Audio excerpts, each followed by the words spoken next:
Sweary Agnes has no accent. By Huge Arse. With special thanks to Blue Marble Science, The Creaky Blinder and Rajko the Unhallowed Knight, and of course Huge Arse for writing and producing this video. Thanks again, guys. Agnes decided to leave Scotland for a holiday and see the sights in London. She found a bed and breakfast in Euston. "What the fuck's this?" she said, entering the tiny room. "This wouldn't suit a fucking ant. Oh well, it's cheap." After her long train journey, she was tired, so she crawled into the tiny bed and drifted off to sleep. Unfortunately, at midnight, some bozos decided to have a very loud conversation right outside her door. Agnes opened it to see two very drunk scousers. "Shut the fuck up, you fucking wee gobshites," she yelled at them. They gave her a very stunned look and scurried off to their room. Agnes went back to bed. The next day, Agnes went into Westminster to see Big Ben. "Is that all the fuck it is? A clock?" she said. A passer-by overheard her and said in an Australian accent, "Actually, it's the bell that's named Big Ben. A bloody big bell." "Oh really?" exclaimed Agnes. "That was a fucking waste of time then. I come all the way from fucking Scotland to see it and all I can see is a clock." "I've come all the way from Australia to see it, and it's all I thought it would be. I love your accent." "Accent?" Agnes replied, annoyed. "I don't have a bloody accent. It's you that's got an accent. So do all these fuckers around us." "Well, maybe," replied the Australian.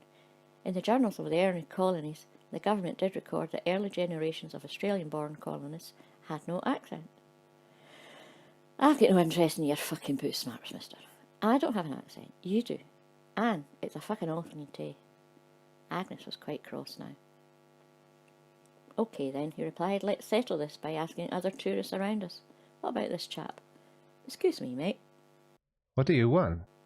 The man was apparently a Welshman. Agnes butted in. "This fucker says I've got an accent and I say I don't. But he does. What do you think?" The Welshman seemed confused. "An accent? What would I know about accents? I have no accent. So I'm certainly not going to say you have one. How would I be able to tell?" Agnes responded, "Well, you're a fucking useless piece of shit." Agnes stopped in her tracks. The Welshman scarpered. He had been approached by a tall, muscular man, only he was stark bollock naked. "Nice night for a walk." Agnes was taken aback at first, but quickly regained her annoyance. "Nice night? The middle of the bloody day, you daft hat. And why you no wearing any clothes? Did you do your laundry and have nothing clean to wear?" "Nothing clean, right?" the naked stranger replied. The Aussie clearly didn't have any idea what to make of this, but was frozen to the spot. He became alarmed when the stranger's gaze turned to him. "Your clothes. Give them to me." the stranger asked. Agnes was now fully annoyed at the situation and let it fly. "He's not getting his clothes, you fucking mental case. Piss off where you came from, and put some fucking clothes on. Go on, right, fuck right off, and when you get there, fuck off again."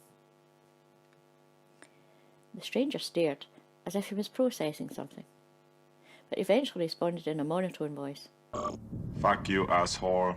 before walking away, with the crowd parting around him. As he walked over Westminster Bridge, there was a flash of light and he was gone. Strangely, everyone seemed to instantly forget about the naked would-be clothes thieves, as if their memories had been wiped. So Agnes and the Aussie asked another strange man, wearing a horned helmet who was accompanied by a cow, in central London no less.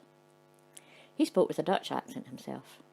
"Accents? What do you mean accents? Of course you have two accents. Are you mad or something? Or do your ears maybe need a reboot? I mean, what the fudge are you asking me for? People these days. Hey, wait a minute. Fudge. Fudge. What the fudge is fudge? Huh, that's odd. My word isn't what it used to be. What's with all these silly people asking me questions? Come on, cow. We don't need these shenanigans." And he wandered off, muttering his displeasure. "We're not having much luck so far, Aussie. Let's try that fellow over there." Agnes pointed to a man who looked quite out of place in central London, despite all the tourists from all over the world. He didn't look like a city dweller at all. but he did seem to be a kindly, soft-spoken sort of person. "Excuse me, mate," said the Australian. "Can we bother you for a tick?" Sure. responded the man, in a syrupy Appalachian accent. What can I do for you? Sweary Agnes took over. The man's demeanour calmed her somewhat. "This Aussie bastard thinks I've got an accent and he doesn't. I say he does, and I don't. What do you think?" The man contemplated this for a moment, stroking his chin. You know, where I come from, most people speak like me. Now, to me, I have no accent. But to people from elsewhere, I do. Likewise, they sound to me like they have an accent. It's just a factor of how people speak where you grew up. So we all have an accent to someone else, but to ourselves we don't. It's just the way we speak. Now, I've been hearing you, madam. It's been hard not to, despite the crowd. If I were you, I wouldn't be worried about accents. I would be worried more about the endless stream of cuss words that spew from your mouth. "I do not spew cuss words, thank you very much. I enunciate them clearly like a fucking lady."